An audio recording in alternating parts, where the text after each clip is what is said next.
Hello, my name is Emma Curver. I am in the Communications 320 class. I just go by Emma, so that is what you can call me in the discussions or in the online classes. My professional background, I have spent the vast majority of my working career in the restaurant industry. Before COVID, I was working for hotel banquets. And then when COVID started, obviously that kind of went by the wayside. And then I started working for a local restaurant group and grew into several different managerial positions with them.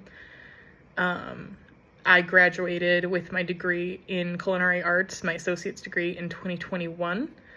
And then I have since left the restaurant industry. I left in about early 2023, and have worked since then in the financial industry in banking.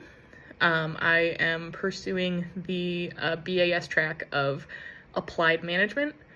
As I grow in my current organization and in the financial industry, I'm going to hit a point where I am not able to advance without having a bachelor's degree, or I'm going to have a really difficult time advancing without a bachelor's degree. So that is a big part of why I am here and trying to pursue that. I chose this specific institution because I got my degree through the SEC, or the Spokane Community Colleges system. Had a really great time the first time. Everyone was, amazing. Have really amazing instructors, amazing counselors. I'm just really hoping that I can get more educational background in management as I look to move into those types of roles currently.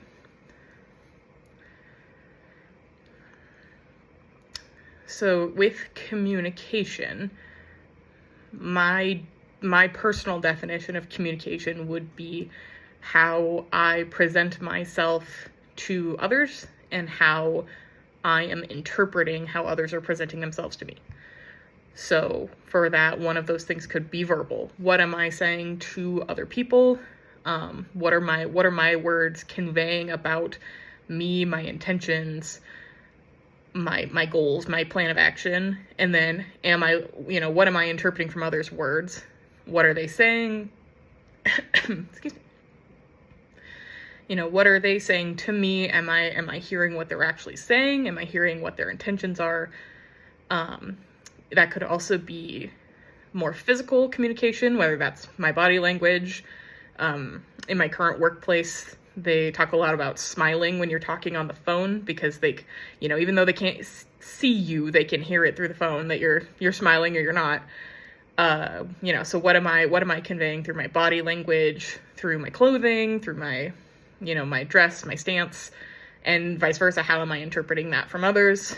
Am I making assumptions based off of their appearances, off of, the way that they dress or act or look?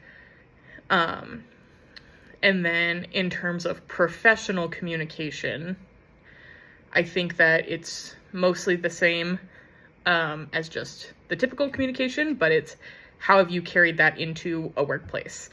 So instead of how are you interacting in your day-to-day with just every other individual, with your loved ones, with the people in your life, it's how are you interacting with your coworkers, with your managers, potentially your subordinates, clients, vendors.